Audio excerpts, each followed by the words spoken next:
Salam Alehem, Bapak Ibu Saudara seiman dimanapun berada. Salam sehat bagi kita semua, selamat pagi. Bertemu kembali dalam acara Relim Renungan 5 Menit. Oleh karena kesibukan dan beberapa faktor yang lain, maka Relim beberapa waktu ini tidak hadir. Namun terima kasih kepada Bapak Ibu yang sudah mengingatkan untuk Relim ini kembali dihadirkan. Hari ini saya mengambil bacaan Alkitab dari pasal 2 Kitab Ulangan. Saya akan memberikan judul renungan kita hari ini, Allah setia dengan janji-janjinya.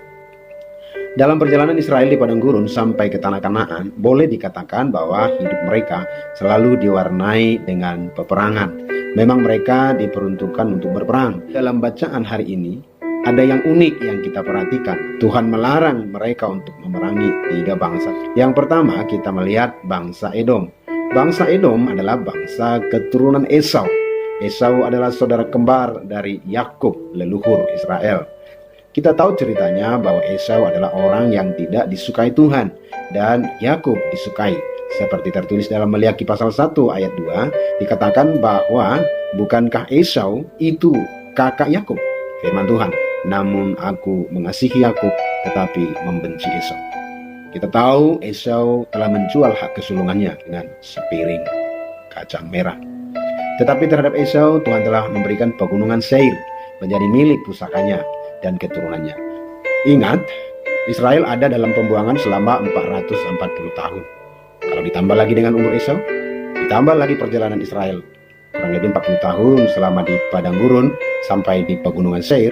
Jadi kurang lebih ada 500 tahun. Janji itu disampaikan Tuhan dan Allah tidak lupa akan janji itu. Sekalipun kita dengar tadi bahwa Allah membenci Esau. Luar biasa Tuhan kita. Dia tidak ingkar akan perjanjiannya. Tuhan berkata dalam ayat yang kelima, jangan menyerang mereka, sebab aku tidak akan memberikan kepadamu setapak kaki dari negeri mereka. Karena kepada Esau telah kuberikan pegunungan Seir menjadi miliknya. Yang kedua adalah sekaligus yang ketiga, yaitu bangsa Moab dan bangsa Amon. Tuhan berkata, apabila kamu melintasi negeri ini, jangan kamu perangi mereka. Airnya harus kamu peroleh dengan uang, dan rotinya juga harus kamu peroleh dengan uang. Artinya, kamu harus membeli makanan dari mereka. Mengapa? Kita tahu bahwa Bani Amon dan Bani Moab adalah keturunan Lot, keponakan Abraham. Tuhan telah memberikan daerah Ar menjadi milik Bani Lot dan keturunannya.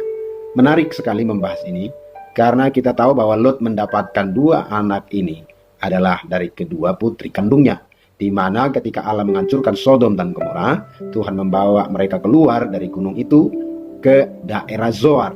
Di pegunungan pinggiran Zoar, mereka tinggal di goa, dan suatu malam, anak perempuan yang pertama memberikan Lot, ayahnya itu, minum anggur, lalu dia tidur dengan Lot, ayahnya itu.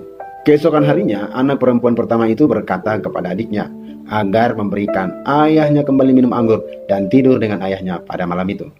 Alkitab berkata bahwa Lot tidak mengetahui akan semuanya itu. Putrinya pertama melahirkan anak laki-laki dan diberi nama Moab, dialah bapa dari Bani Moab. Dan putrinya yang kedua melahirkan anak laki-laki juga bernama Ben-Ami, dialah bapa dari Bani Amon. Inilah kedua keturunan Lot yang lahir dari perkawinan terlarang. Namun tentang hal ini semua, Tuhan mengingat janjinya. Apa yang pernah dia janjikan bahwa tanah Ar sudah diberikan kepada Bani Lot, dan ia tetap ingat akan semua janji itu.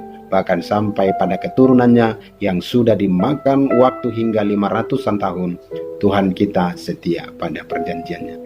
Yang menarik dari hal ini adalah dalam Ulangan 23 ayat 3, jelas dikatakan di sana bahwa keturunan Moab dan Amon janganlah masuk menjadi jemaah Tuhan. Bahkan keturunannya yang ke-10 pun tidak boleh masuk jemaah Tuhan sampai selama-lamanya. Tapi tahukah saudara bahwa Tuhan Yesus secara silsilah daging memiliki garis keturunan dari perempuan Moab? Ya, Yesus adalah keturunan Yusuf, anak Daud, anak Isai, anak Obed, anak Boas yang lahir dari perempuan Moab bernama Rut.